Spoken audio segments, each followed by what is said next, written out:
Thank you for tuning in to the Volante Next Gen Update, March edition. We've got some exciting new features to share with you this month. Here is the original timeline. Our team kept up the amazing pace and stayed ahead of schedule. The only thing that was missing for March was scanning. That is now complete. The team didn't rest there. They continued to forge ahead. They managed to finish all the items slated for April 1 month ahead of schedule. The reporting and user management features. Let's take a closer look.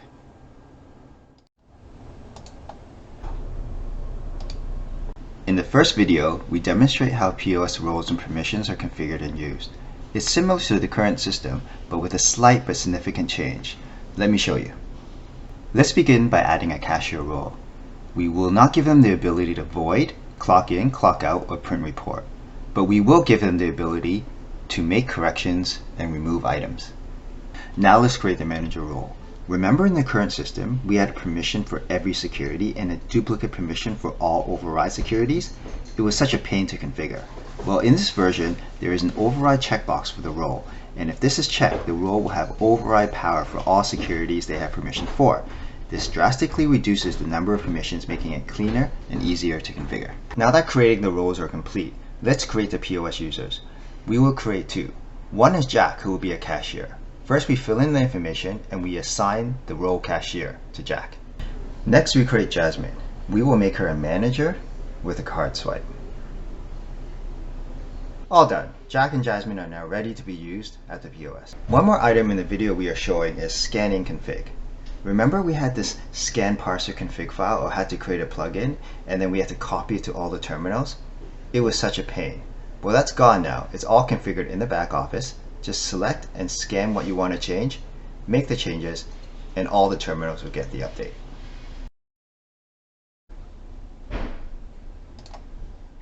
In the previous video, we set up Jack as the cashier and Jasmine as his manager. Let's see how that works in the POS now. The only permission we gave Jack was to correct an item.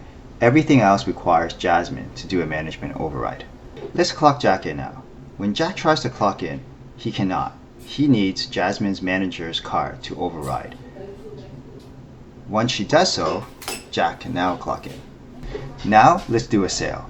Remember, we set Jack up to have the ability to correct an item, so if he makes a mistake, he doesn't need anyone to help him correct it.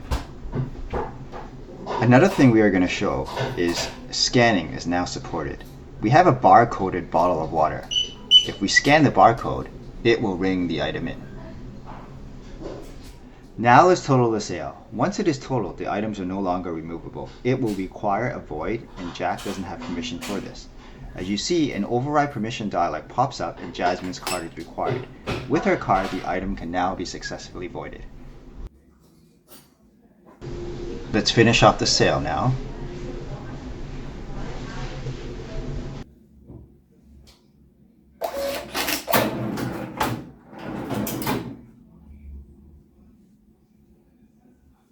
Jack's completed a shift. Now it's time for him to clock out. However, he doesn't have clock out permissions, so once again, he requires Jasmine's management card to clock out. There's one more feature we implemented, the ability for the manager to log in as another user. When the override switch is turned on, the manager, after swiping their card, will get a list of users to log in as. The reporting module is found in the back office. Let's log in and check it out. To get there, click on the report after logging in. It's completely different than our current version.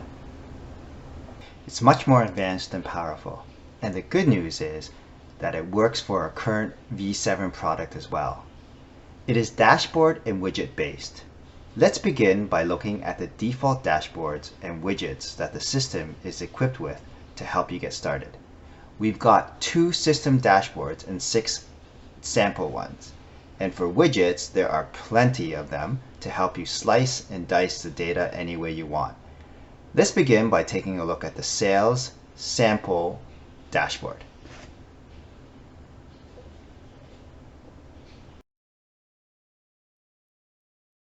In our sample, we've got our basic sales by item, sales by category, sales every 15, 30, 60-minute time interval. We've got a pie graph showing our top 20 items. Very important in the industry to know your top 20 items. You can click on the pie graph to get a drill down for more information. We've got sales by category as well as sales by day of week. As we see here, Thursday is their highest grossing sales day. We've got sales by day part and sales by category type. You can compare your sales by terminal, by employee, and there is a wealth of other information related to sales. One thing worth mentioning is that the data such as taxes and payment is associated at the item level, which will allow data per item, something we couldn't do in our current system. Now, let's look at the media collected sample. In this example, everything related to payment and tax collection is right here. Again, you can drill down for more information. The data is displayed in many different ways, so you can get exactly what you need. In our next example, the statistical sample. It's all about numbers and metrics. Here you would find graphs and reports showing speed of service, average check, head count, dollar per transaction, number of transactions, average check by employee, sales summary by terminal, average check by terminal, head count by terminal, and a wealth of useful metrics to help improve efficiency. Another important category is discount tracking. In the discount example we've set up, everything is covered here. There are a lot of graphs and reports to show the discounts given, by whom, who authorized, the quantity and amounts, and even where it was issued.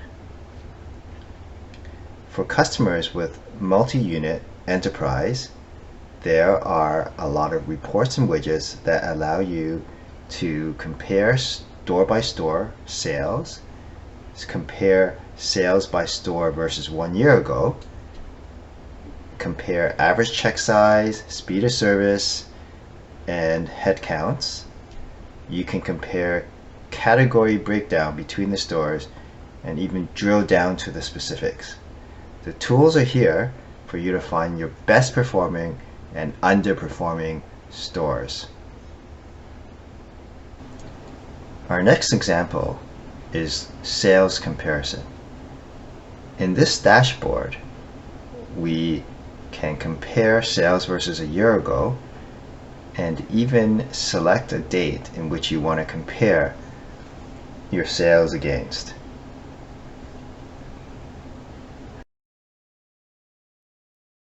The last dashboard we'd like to show is the transaction listing dashboard. This dashboard is populated by transaction listing by ID, transaction listing by time, detailed transaction listing, open transaction report, transaction listing by payment, and it also includes void details and a compilation of void reasons. We will continuously be adding reports. However, if you cannot find the report you're looking for, it is easy to create your own. Let me spend 1 minute to show you how. First, let's go to an empty dashboard, My Dashboard. Select one of the reports with the information you want on it. If one doesn't exist, there is a way to create that, but that is for another video. For now, let me show you the easy way. Let's say we want to create a visualized tax report with a graph. Go to Settings, clone that report, call it My Taxes, then add it to the dashboard. Go to the settings of My Taxes, remove a couple columns that we don't need,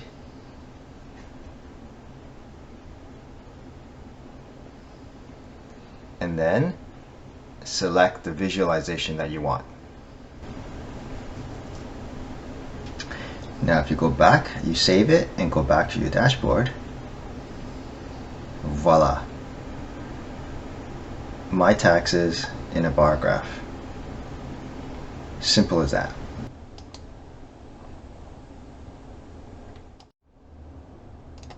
For the last video, we highlight one of our biggest milestones, the ability to print the shift and cash out report. Jack has finished his shift and has clocked out. Now he has to cash out. He does so by hitting the shift N button to view his reading. If you notice the reports that are on the reading, there are 3 of them. Where are they configured? In the back office module. Let me show you. In the back end, there's a dashboard called Cash Out. Any widgets that you put into this dashboard is what will show up on the reading at the POS. Notice there are 3 configured right now: sales by item, hourly sales, and media overview. Let's go back to the POS and print the report. Let's take a look at the report, and you'll see that media overview, sales by time hourly,